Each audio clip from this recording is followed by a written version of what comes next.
right, welcome to Between Two Rods, episode 4. I'm your host, Aaron Rich, and I'm glad to have two guests with me today. We've got Chad Bailey and Jeff Frazier joining me today. So, guys, I appreciate you being here. Today's a new episode for me because I'm not drinking whiskey today since it's I got a meeting right after this. But we're gonna have the same effect, man. We're gonna sit around, talk fishing, have a good time. I'd like to take a quick moment and thank our sponsor, BassTackleSupply.com. Got all kinds of freshwater fishing tackle for you. We do get a promo code that y'all can share. It's 2RODS, TWORODS, for 10% off. So feel free to visit our sponsor and thank them for putting on a show like this. So, guys, thanks again for being here today. Chad, had Jeff on us with us last time, and he was telling us all about you. And you're a county commissioner over there at Calhoun County, and you do lots of stuff. You got Size Matters Fishing. So, man, tell us a little bit about what you do, man. I am. So I wear many different hats, and at the end of the day, sometimes I feel like I may have too many irons in the fire, but man, I've been treated real well my whole life, from the community level, from social media, from the Catfish community. Everything that the Lord's ever put in front of me has just, I'm so blessed that it's turned out well and had a lot of support. But yeah, I'm actually a newly elected county official for Calhoun County. So we're learning the way through that. Full time, I do commercial construction. So Monday through Friday, I build buildings. I built a handful of them down here in Panama City. Oh, nice. Awesome.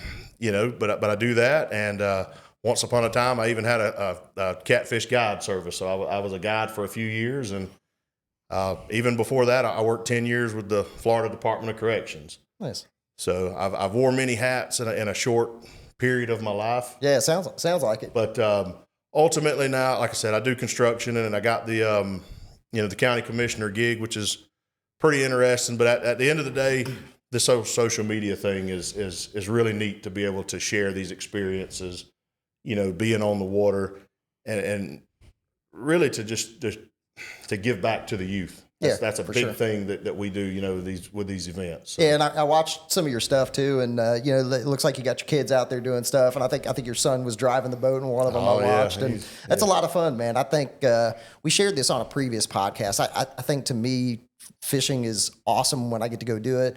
But to me, when I'm sharing it with my kids and being able to do that, that's the most special time that we get with it. So I'm glad to hear you say that, man. I enjoyed watching your videos and having the kids in there. So yeah, that's really the coolest thing. So I mean, and that's kind of how it started for me. Was me and the kids would go out fishing, and you have your good days and your bad days as far as catching fish goes.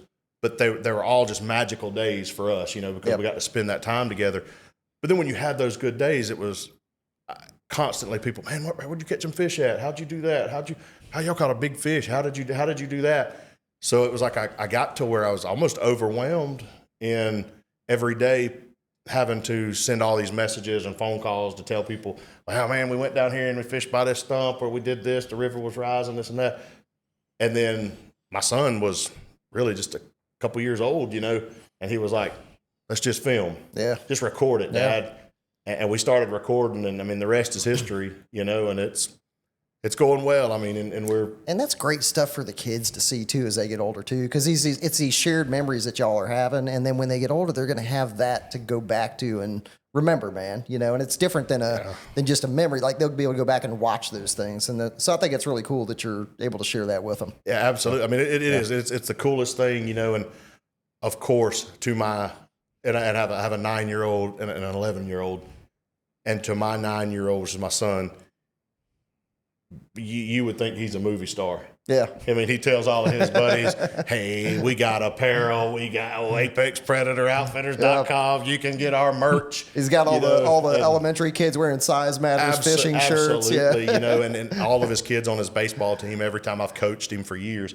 So every time I show up to a new practice or something, they all come up and they're like, hey, we seen your video, where can I get some merch? It's but and it's so cool to me. It's always humbling to me, but for him it's just this unreal thing. It's so cool to see. My oldest daughter, her friends are always impressed that my TikTok following is bigger than any of theirs. So yeah, absolutely. So it's a good thing as a dad, I think. Yeah, absolutely.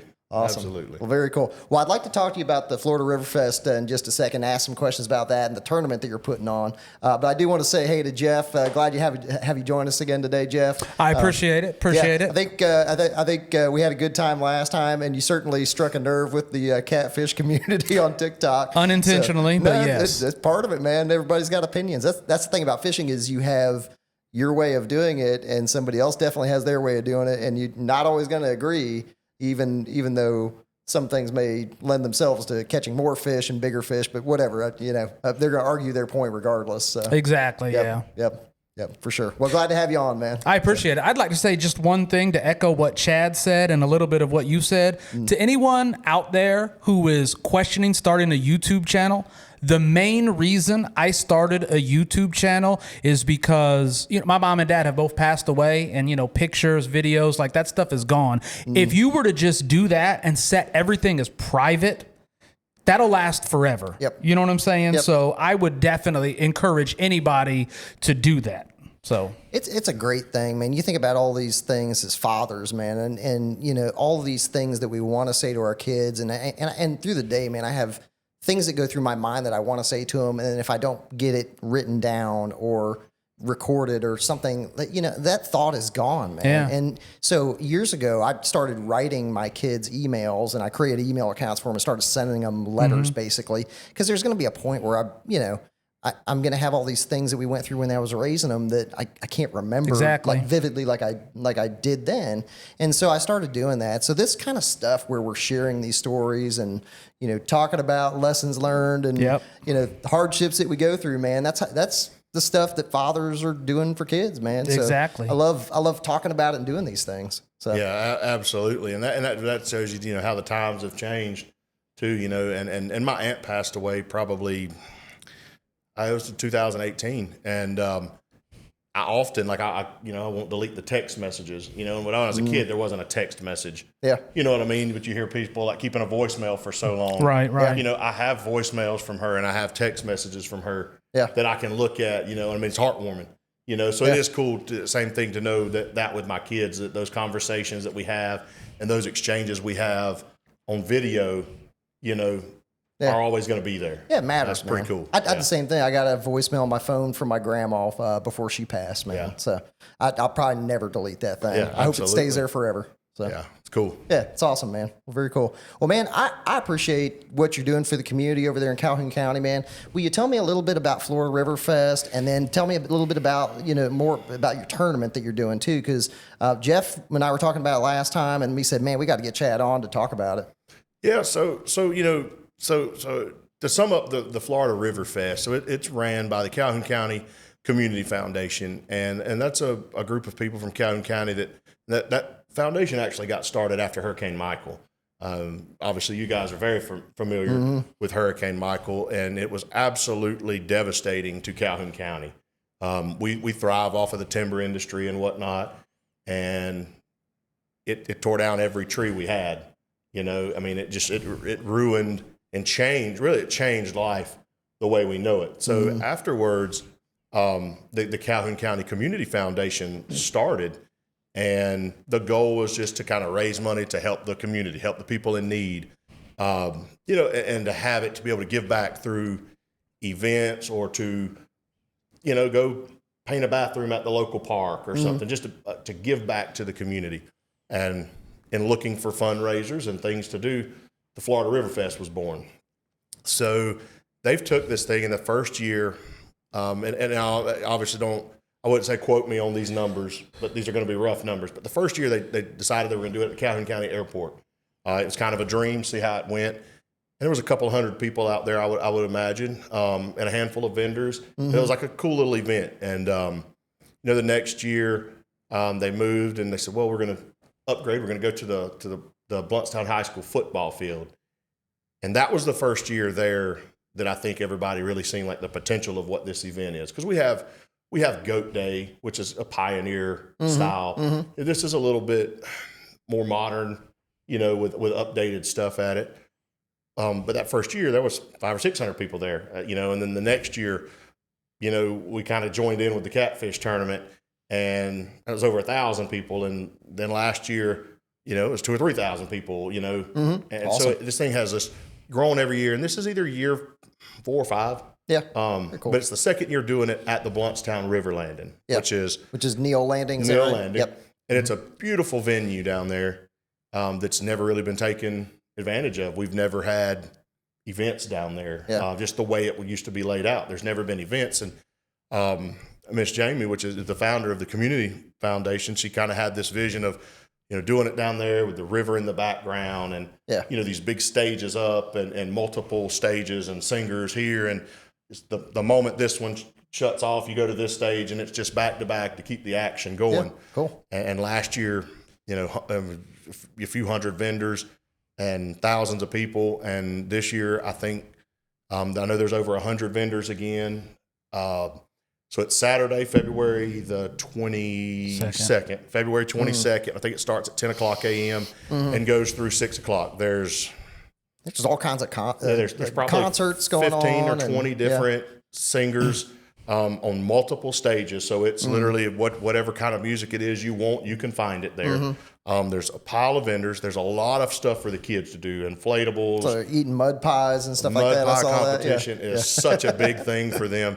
It's the cutest thing ever, to watch those kids do it. They look awesome. Yeah. They provide towels. It's really chocolate pudding, so y'all don't call DCF on us. But we're not making them eat mud. Yeah. But it is. It's just such a cool community event.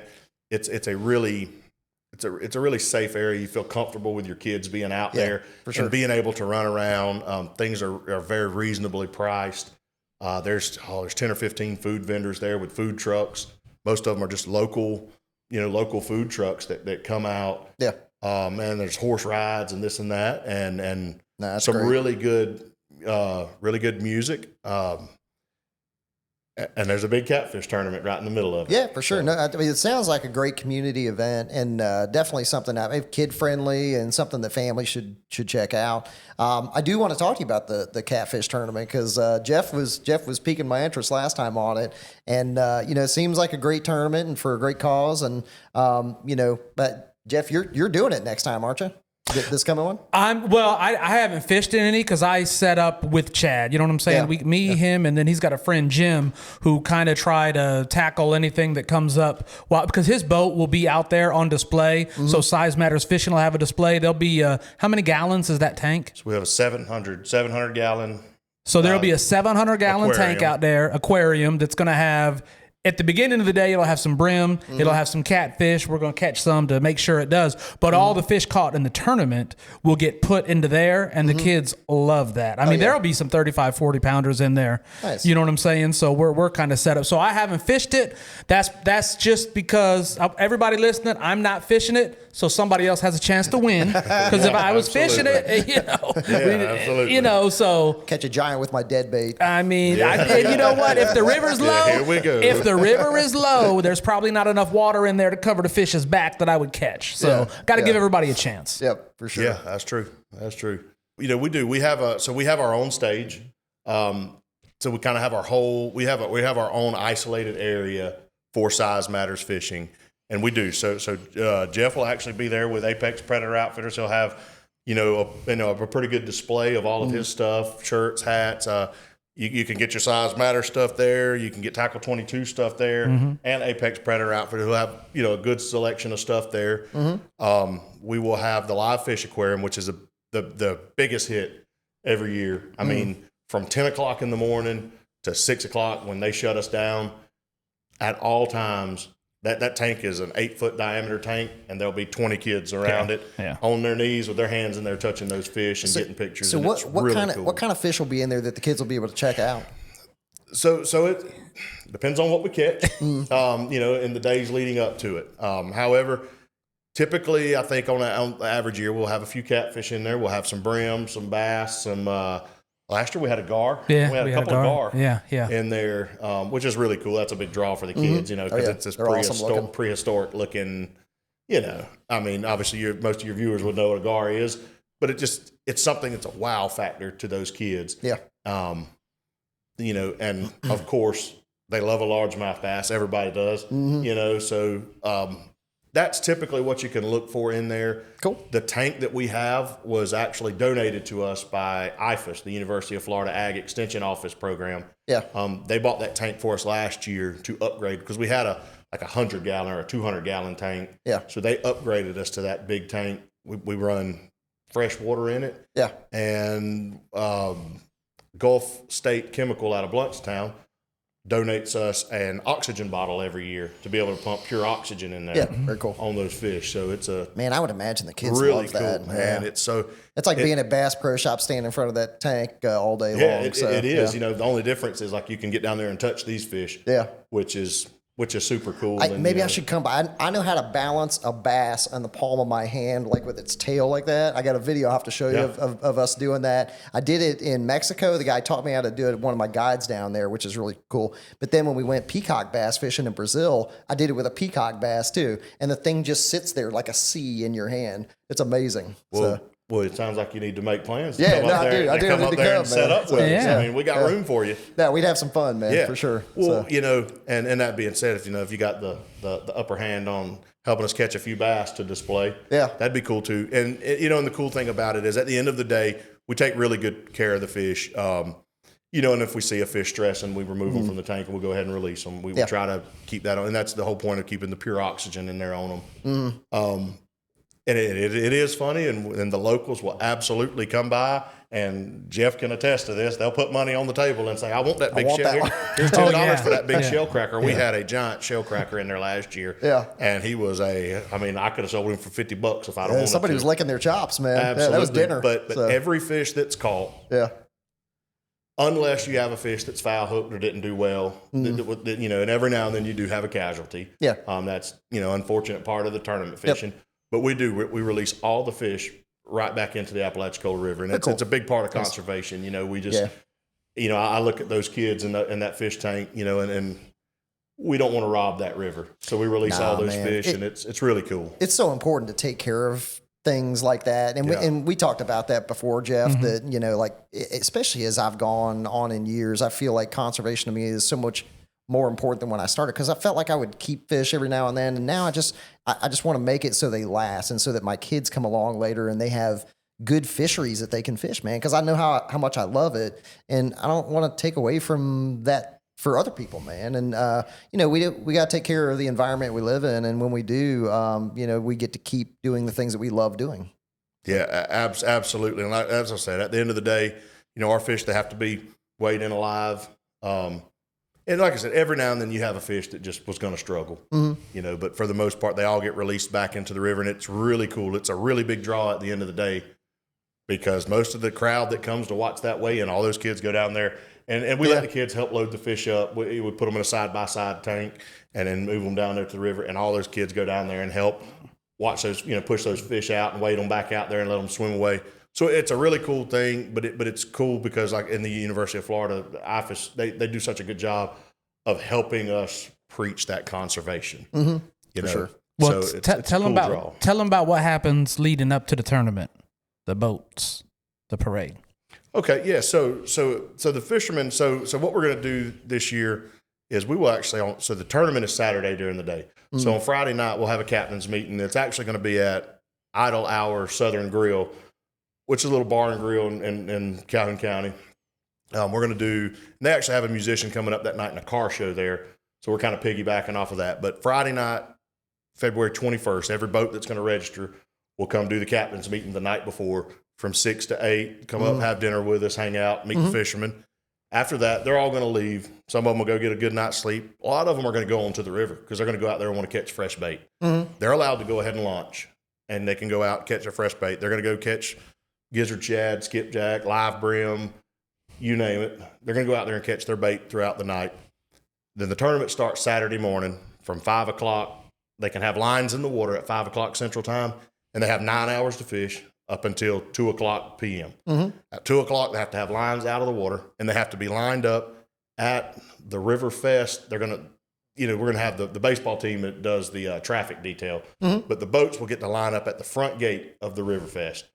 And they're going to open the gate one time at 3 o'clock, and we do, you know, our boat parade. Yeah, parade. So the boat comes through. The boat parade comes through, and it's really cool. All the fishermen, catfishing is crazy when you look at the boats because everybody has this custom idea of how they want their boat to be. So you see anything from 13, 14 foot river boats, stick steering, tiller handles to, boats like mine that's a professional catfish boat that was built for catfishing with full enclosures and everything. Yep.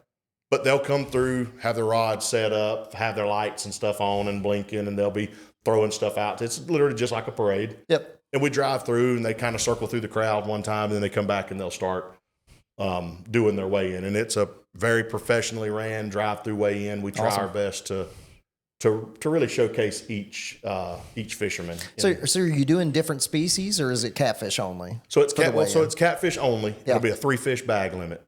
So they can weigh in, and it can be any combination: flathead, blue cat, or channel cat, or any combination of. Typically, your flatheads and your blue cats are going to carry more weight than your channel cats. Yep. But I mean, if you get your big channel cat, you weigh him in. But it'll be a 3-fish bag limit, and catfish only. So it's rod and reel only. Oh, no noodling. Yeah, okay. no noodling, no bush hooking, no trot lining. Yeah. We do, our sheriff's department does a good job. They'll be on standby for a polygraph test. Yeah. Which we and we've never had any problems. We fish with a good group of guys that come from all over and take pride in what they're doing. But most people are pretty honest about all that kind of stuff. Every now and then you get a knucklehead that does something, but yeah. Yeah, absolutely. These catfish, they're just the cool thing about catfishing, and I grew up bass fishing. Well, brim fishing. Then when I got a little bit older, my first boat was a bass boat, and I traveled around and fished these bass tournaments, and that's what I watched on TV. Yep. It's what I wanted to do. It was so cool. When I got into catfishing, it really struck me because there's an added wow factor that you don't really have with any other type of fishing until you go saltwater fishing. Yeah. Because they're just so big. Yeah. They're just there's some giants. Yeah, man. they're just so big, and they swim in these little local bodies of water that we don't expect. When you go to the ocean, you know what's in the ocean. Yeah. Most people that go swim at that sandbar just don't realize what's swimming under them. You don't know what's under you. Yeah, true. And it's not just the 12-foot alligators; it's the 60-pound catfish. What's a large catfish in Northwest Florida? What does that look like? So a blue cat is typically going to carry the most weight, even though I prefer to catch flatheads. But a blue cat typically carries the most weight. Anything over 30 pounds is a good fish. In these tournaments, I mean, if with a 3-fish bag limit, if you catch 3 30-pounders, you had a good day. 90 pounds or something. That's it usually takes around 100 pounds to win or be in that top few. Cool. We've had mid-40s. We've had. Well, the first one that we ever did, they called a 62 and a 50, and it was 140 something. Yeah, that's our nice record fish. so far. 140 something 3-fish bag. Yeah. Ronnie Dixon and his dad, Mr. Ronnie, they are our record holders today. Awesome. And they caught those in the first tournament and caught them right off the bat. Yeah. They called me within 4 or 5 hours of the tournament They're starting. like, I got it one. Like, we got them. Can we come weigh in? So we had to make special arrangements, because back then we didn't have the drive-through weigh in. Yeah. And we kept the scales open all night. And that was a nighttime tournament. Very cool. So this is a daytime tournament. That's good fish for down here, man. Absolutely. So, absolutely. Our state record is 69 pounds, 8 ounces. Is it? Blue Yeah, cat. yeah. So, and the flathead's right there close. And they get bigger north. I remember when we went, we did some hillbilly hand fishing up in Tennessee, up in Knoxville there on Fort Lawton Reservoir. And so we did 2 days of hillbilly hand fishing. And when we did it, we caught them. The biggest ones we were catching were maybe 35 pounds or so by hand. Big fish. That's a big fish. Yeah. It beat the crap out of you, right? Absolutely. And so we were supposed to go a third day, and we begged the dude not to take us hand fishing because we were just whipped, man. Like, it's so exhausting to do that. So we went pole fishing the last day, and my buddy caught one. It was like 85, 90 pounds, man. He had the Boca grip, and it like pegged out the Boca grip all the way past like the 80 mark. And so it was giant. And I'll have to show you the video of it. It's nuts, man. But when you go to the Tennessee River, the Mississippi River, the James River, some of these other rivers that, Santee, Cooper, those river systems. I mean, it is, those 80 pounders are a Giants, lot more common fish. And as a matter of fact, Micah Burkhart and Spencer Bauer, they were just down and spent a couple of days down here in Florida just recently Micah's the 2-time state record holder for the state of Tennessee. Oh, really? Wow. And I think, if I'm not mistaken, he broke his own record with 120 something pound Yeah.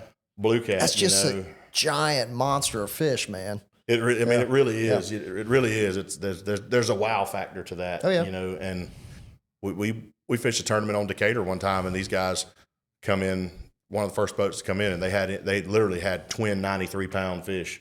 That's awesome. That they weighed in. Obviously, they won the tournament, but it don't take much when you catch 2 93s, you feel pretty good about your chances, let's go man. catch a little kicker and go home. Yeah. But it is. When they pulled them out of the box. Yeah. I'm a grown man that's been fishing my whole life, and we're just in awe. Yeah. Like, not only did you do it once, you did it twice in the same day. Yeah. So it is. There's a little bit of a wow factor to it, and I think that's kind of what sets catfishing a little bit aside. Yeah. You know what I mean? They may not be as pretty as a bass, and and maybe even as plentiful, but that size is pretty neat to see. Yeah, for sure. And as far as catching quality and getting locked in on, when you have a tournament, do you find that when you get on them, you're going to catch them in the tournament? Like if you find a spot where the big ones are, I mean, do you feel like you got it? Because I've had bass tournaments I've done to where I pre-fish and I know where the fish are and I know that we're going to slay them, and then we go and we whack them the day of the tournament, and I know it's coming, right? And then there's days where I struggle and I don't know how I'm going to do. Is catfishing kind of the same way? Yeah, it is. I mean, they're definitely, there's a pattern to it, and you can find them, and I mean, it's so similar to bass fishing. What a lot of people don't realize is the way that you catch them is different. But a lot of times those big bass and those big catfish are in very similar places. Growing up, when I heard catfishing, I thought, go to the deep hole on the river, throw a big bait out, and you just sit there all night, and he's going to come. Man, it's so different than that. Like when I fish, now me and Jeff actually fish pretty different the way, because Jeff does stay in one spot a lot longer than I typically do. But when I'm flathead fishing, I may fish 30 or 40 spots in a night. I may only stay somewhere for 15 minutes. Really? I run and gun and drop down. And if they're not there, I may go to the next spot. And it's exhausting. Yeah. But that's, a lot of times instead of waiting on that one or two big fish that I feel like is in a spot, I may go try to win the tournament by catching numbers. I say, well, if I catch 40 flatheads tonight, the probability there's a great chance that I can find 3 30-pounders. Yeah. So I try to do it that way. But that makes sense. Yeah, but when you get into like blue cat fishing, the 2 biggest fish I've caught were in like 2 foot of water. Really? And, wow. And the moment that they hit, they're splashing. They're blasting, yeah. And it's just, there's only one, they can't go up or down, so it's left or right. And it's just, it's really cool. And even going on the lakes and stuff, we drag baits. I mean, I troll for blue cats with planer boards. And I'm, if my boat will float it, I'll drag it. Do you find they're around like ambush points? Because you mentioned it's similar to bass. And to me, my brain, I was trying to find places where the bass are ambushing their prey, right? And is it the same approach? Yeah, I mean, it really is. And a blue cat is typically a schooling fish, a little bit different than a flathead. I mean, they do school this time of year. Those flatheads, they'll find those wintering holes, and it's unreal how they stack up on each other and just be hundreds of them in one area. No kidding. Wow. But during the spring of the year, once they come out, they kind of split up, and they do ambushing, but more on isolated structure. Those blue cats will do it, but they'll get out in big groups, like a schooling group of bass. Maybe not quite as active where they're blowing the top up, but they will. They'll get on pinch points and bottlenecks and river channels, ledges, and like that kind of stuff. But they very commonly go to shallow water. Yeah, that's awesome. So a lot of people just don't fish that. And you would think deeper holes, because I mean you hear that a ton, but that's the thing. I mean, people have different ways that they fish, and if you only fish one way and don't diversify kind of how you're fishing, you never figure that stuff out. So absolutely, it's like if you only fish with dead bait, right? Yeah.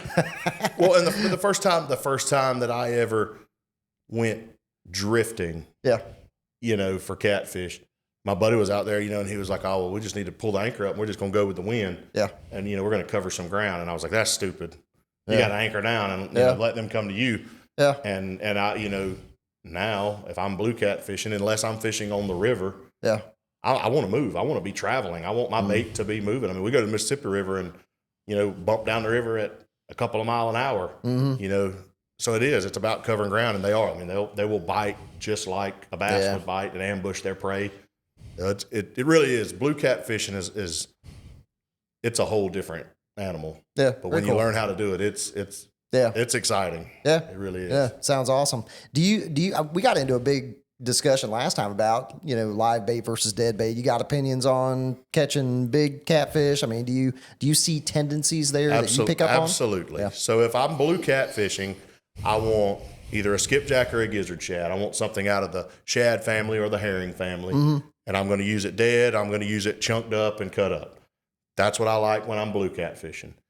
You can catch them on brim. I've caught one of my biggest blue cats on a live brim, but that's not how I would target them, knowing what I know now. Yeah. That's not where I catch the most numbers. Flathead fishing is very different. And when you get down here where we're at in Florida, and I know this is very controversial to everybody that's in this whole flathead industry, but I will say that 95% of the fish that I catch in Florida want a live bluegill, bullhead, sucker, carp, some kind of a live fish. Yeah. They have a flathead is different than your blue cats and your channel cats. They have a really clean diet. They want, for the most part, they want the same kind of fish we would want. Yeah. So they want that fresh, clean, healthy, good smelling fish. Yeah. They also you can catch them on fresh cut bait. Cut bluegill in the spring of the year is probably my number one bait. I go through late February, early March. I really like fresh cut bluegill or any kind of panfish. But once you get past that, I want live bait. And, if I'm fishing a tournament, I got to be out there all night. It's going to take 100 live bait to get us through the night. And if one dies, we will absolutely cut him up, and you have success with it. Yeah. But live bait works really good here in Florida and in this part of the country. Yeah. But I will also say to everybody that would dispute that, when I go to the Mississippi River or the Tennessee River, or I get out of this area, that cut shad and cut blue, skipjack works great. Yeah. And I've went to the Tennessee River with live bluegill and not had good luck. Yeah. They want that shad and skipjack. That's what's, in abundance up there. Yeah, and it's funny to me how the body of water changes the behaviors of those fish that way. But, the same species is behaving differently in those. And that's why you see so many different arguments about, well, this is what works here and this is what works here. And people are adamant about it because it very well may be different where they're at. But you got to learn those tendencies on the body of water. And I agree. Same thing. I bass fish a bunch, man. What works in one place may or may not work in the next place because the environment's different, the conditions that those fish live in, the forage that they go after, it's all different. And you got to put together that mental puzzle every single time when you go out on the water, and you got to learn it, man. That's why when you do tournaments and like the local guys do well in those tournaments that are like Bassmasters and stuff like that, because they have local knowledge of the water and it matters, man. Absolutely. So people should pay attention to stuff like that and listen to the local guys and pick up on those tips and stuff like that. So. Yeah. Well, and like I said, but the same thing, and I've tournament fished for a long time now and spent a lot of time on the Mississippi River, Tennessee River. Those are two of the closest big tournament areas for me to get to. And when you go there, nobody's fishing with live bluegill or bullheads. Like it's, they just don't even do it.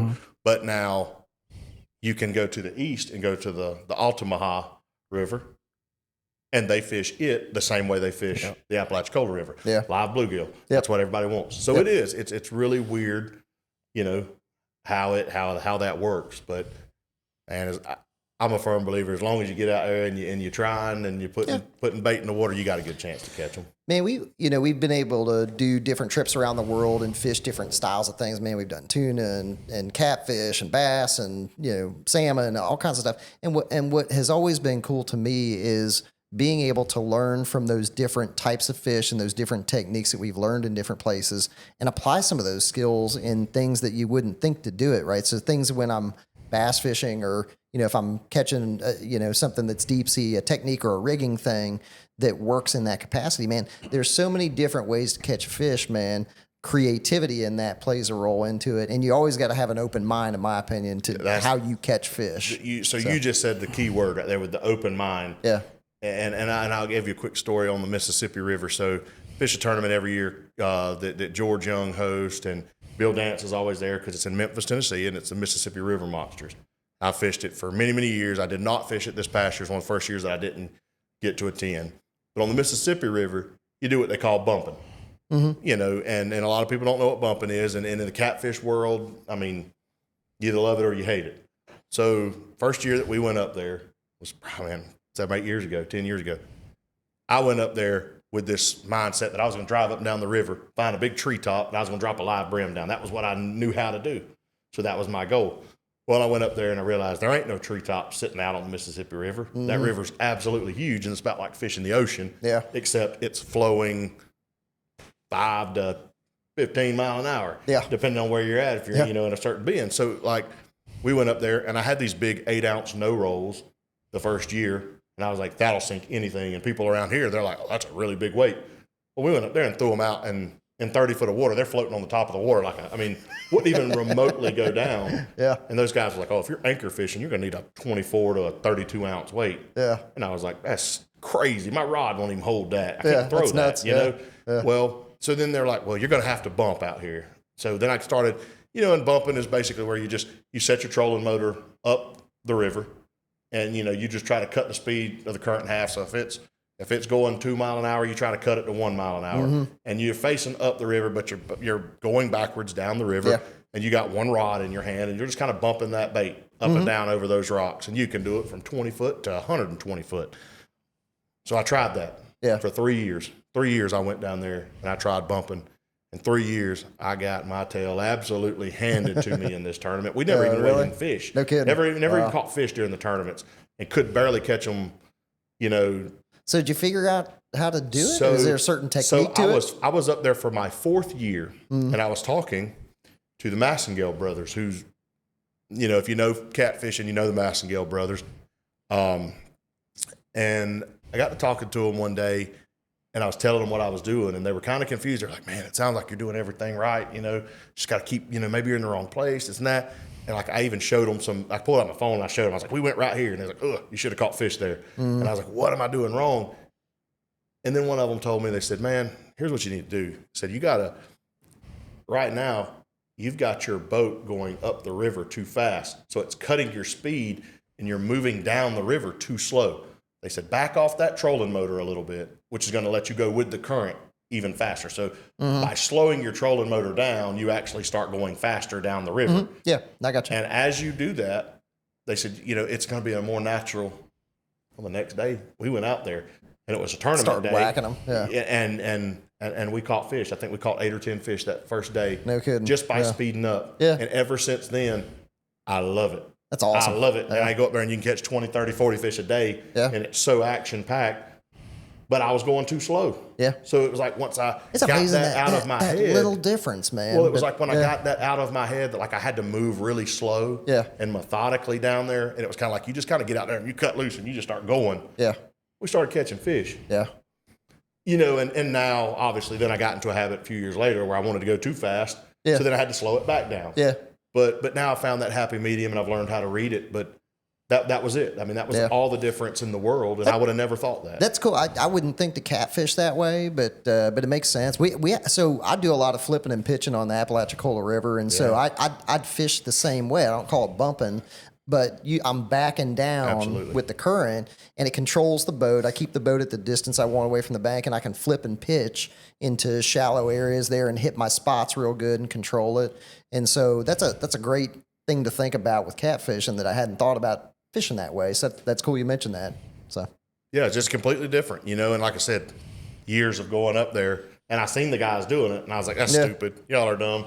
And then we'd get to the weigh-in, and 9 out of 10 of them that was taking home money, that's what they were doing. I'm like, there's got to be some truth to it. When that water's ripping like that, I mean, that might be about the only way you can catch them sometimes. Well, it really right? is. It really is. When you get out in that current, and then you can suspend in some scour holes, and some dead water, and you can get, in certain areas and anchor out. But I mean, yeah, for the most part, you got to go with the flow, and that's what that river gives you. So that's what you do.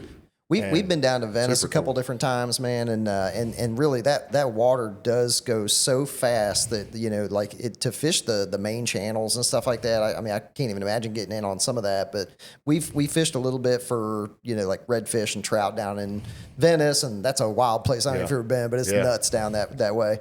But it's some darn good fishing over there. Yeah, well, it absolutely is, and I mean that's just that's kind of something That's an area that I think people are just now starting to realize holds a lot of catfish. Yeah. On that southern end of the Mississippi River and this and that. So, but catfishing it really is. It's a growing sport. You know what I mean? Yeah. And what's you got a place that you've been to you think is the best place you've ever been for catfish? I mean, is it one place? Is it just is it a place that you love going to?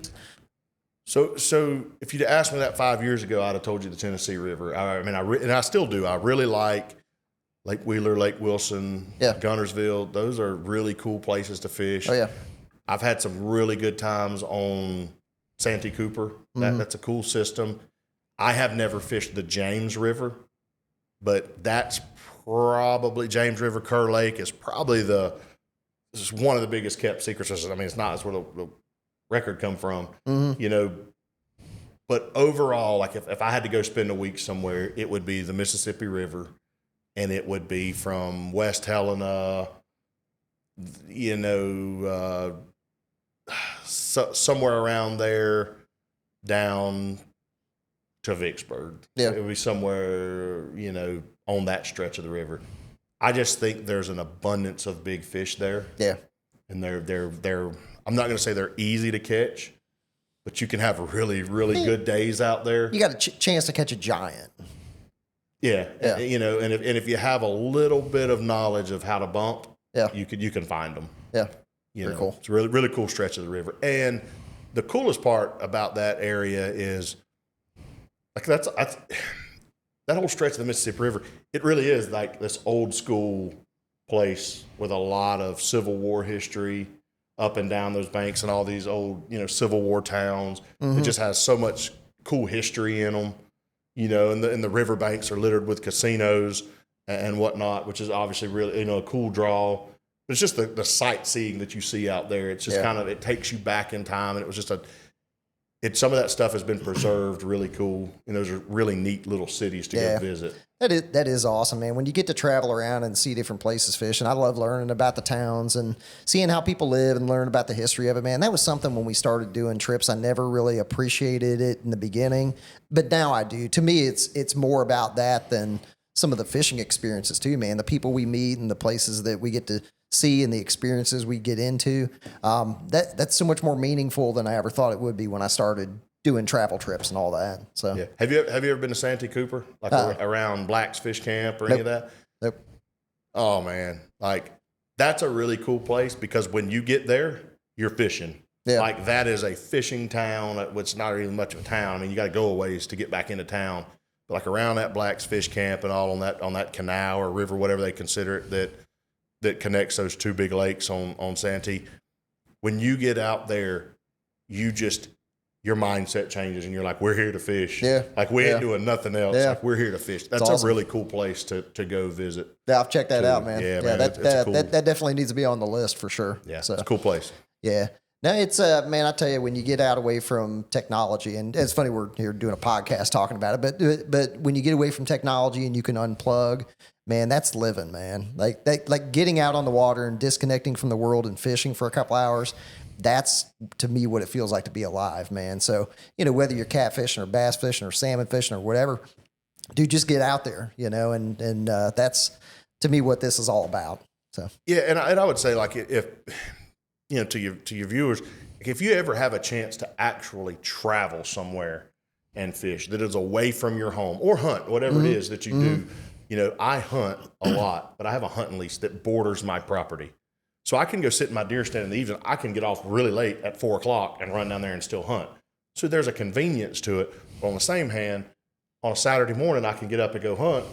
And in an hour, first time I get bit by a mosquito when the sun comes up good, I can go, well, it's real easy to run home, and I could cut that grass. Yeah, or I got chores to do. I Yeah. got this honey-do list, Yeah. and it's like you can talk yourself out. Same thing on the river, I mean, from like me and Jeff, we'll meet in Weewall and fish. It's 20 minutes from his house, 20 minutes from my house. Yeah. We'll go there and meet and fish. And if we're not catching fish, maybe 8, 9, 10 o'clock, we'd be like, well, I mean, we could go upload that video or something, and you can talk yourself out of it. When you go to one of those remote places, you can leave all that behind and actually enjoy it. It forces you to just let it go, man. And I've done these things enough times that I think it takes 24 hours, man. When you disconnect from the world and you get unplugged from the internet and cell phones and all that kind of stuff, I literally think it takes the body 24 hours to disconnect and get to a point where you actually relax, right? Yeah. And it's amazing. You can feel it in your bones, man. And when you get out there and you're just at peace, then that's, to me, the thing that really I love about fishing is it's my only opportunity to disconnect and just be at peace with the world, man. Well, I would definitely agree with that. I mean, that's my big escape now. Yeah. And I'm really excited that like my kids are getting old enough now that they can, in the near future start taking some of those trips with me. Yeah. And get out there and really kind of get to live that, to where you can escape and you don't have to worry about that homework or that test next week. Or, you can get out there and just enjoy yourself. That's pure time with them, man, where it's really just about the two of you, or the three of you, like it's about that relationship, man. When we did a trip to Alaska a couple of years ago, man, I ran into so many people that were fathers and sons or best friends, and they were out there in the middle of nowhere just sharing this special time together, man. And it was so awesome to see that and to run into people that were doing that. And that's what I would hope for with my kids someday too, is to be able to share that kind of experience with them. Yeah, absolutely. Yeah, absolutely. It's awesome, man. It's awesome. Well, I would like to recap by giving some information about the tournament. Can you tell our viewers one more time about February 22nd? If they're interested to find out information, how can they get more info? All right, so you can go to one of the best places to go get your information from is the Florida River Fest. The Florida River Fest has a Facebook page. That's going to be the best place. We kick out a lot of information from there. They do a really good job of putting every single aspect of the River Fest out. But you can also go to Size Matters Fishing, and Size Matters is it's one word, Size Matters Fishing. You can go find us on Facebook. We have the current boat list and registration stuff up. I think so far we have 12 boats registered. If you're interested in coming to fish the event, it's a $150 entry fee per boat. That's for you and however many people you can legally have on it. That gets you in. It's 3 fish limit, all catfish, rod and reel. The rules are posted on our Facebook page and whatnot. The captain's meeting will be Friday night, February 21st at Idle Hour and Bluntstown. We'll have all that information posted on the site as well. From 6 to 8, you come sign up then and there, and we'll give everybody detailed information about how the weigh-in will go so that everybody's comfortable when they come in.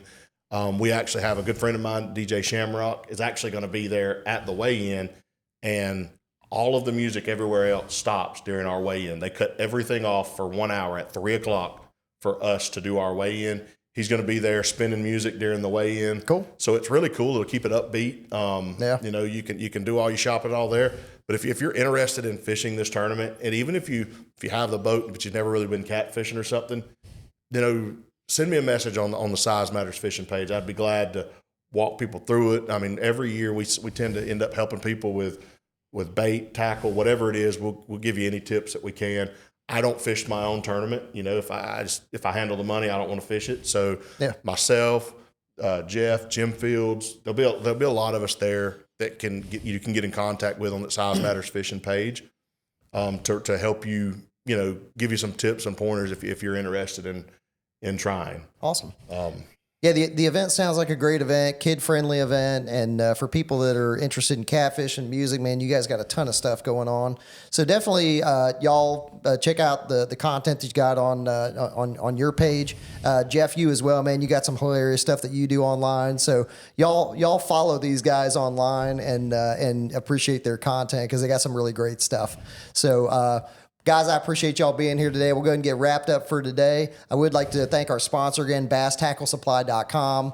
Go there for some freshwater fishing tackle. And again, I appreciate y'all joining us today. Guys, enjoyed the conversation, man. Y'all check in with us soon.